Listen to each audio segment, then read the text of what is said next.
Good morning, children. This is Savilsi speaking.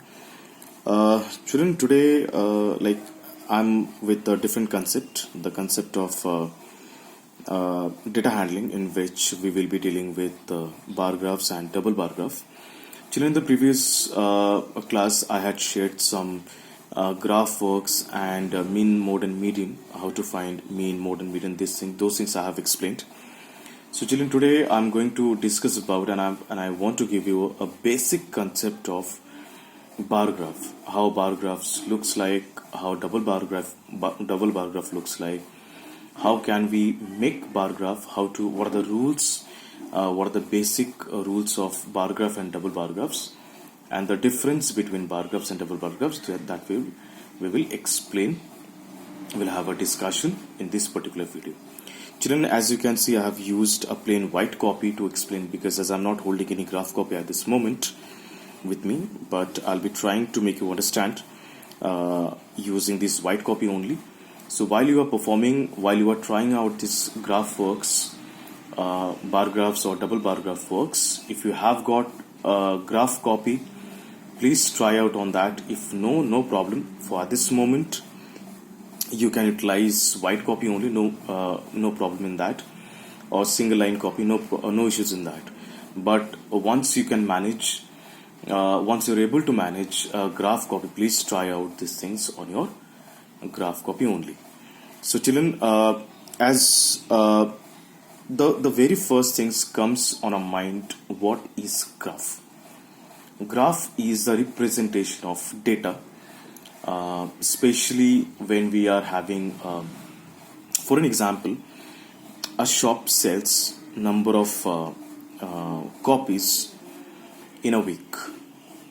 Monday, a shopkeeper sells 20 copies. On Tuesday, the shopkeeper sells 70 copies. On Wednesday, suppose 100 copies.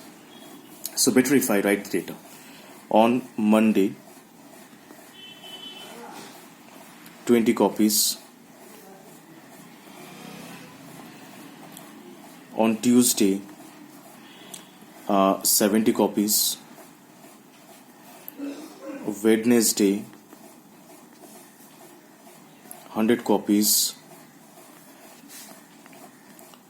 Thursday,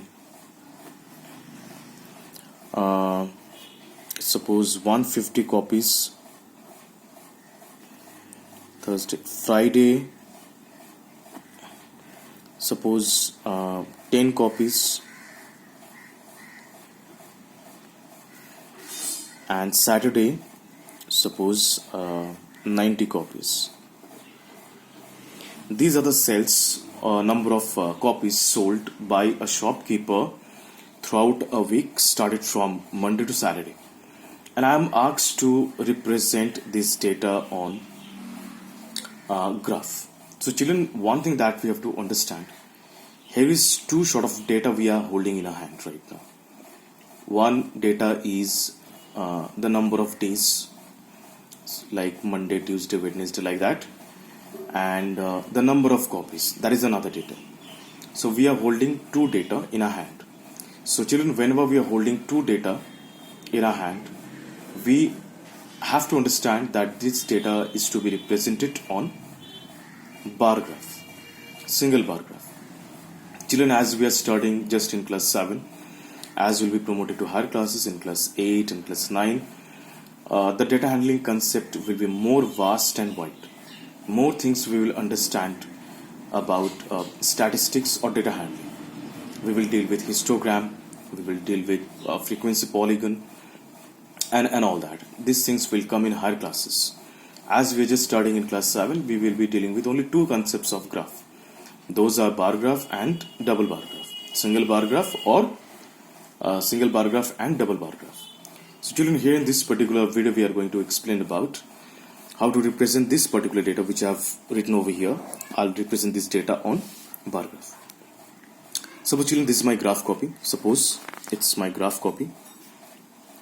Two axes to be drawn first by the side of graph copy. On the middle, wherever you want, two axes to be drawn. This is x-axis This is y-axis.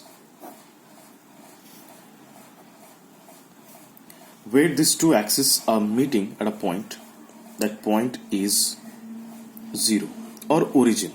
We write 0 or O. In higher classes, it would be written as O for origin.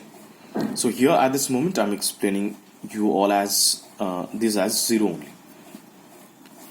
This side, this is the horizontal line and this is a vertical line. Horizontal line is known as x-axis, and vertical line is known as y-axis. By the side of x-axis, I will represent days.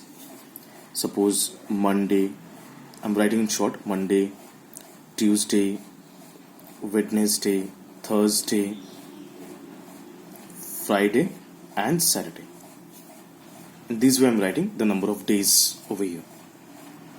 This vertical axis will represent number of copies.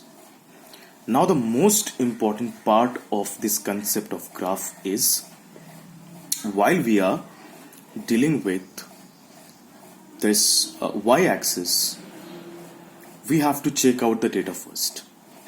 The most suitable gaps needs to be maintained.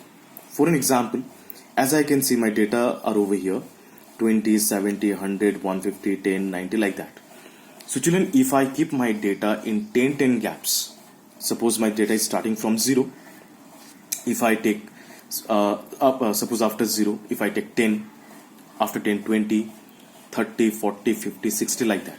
Children, one thing that we have to keep in mind, the gaps between the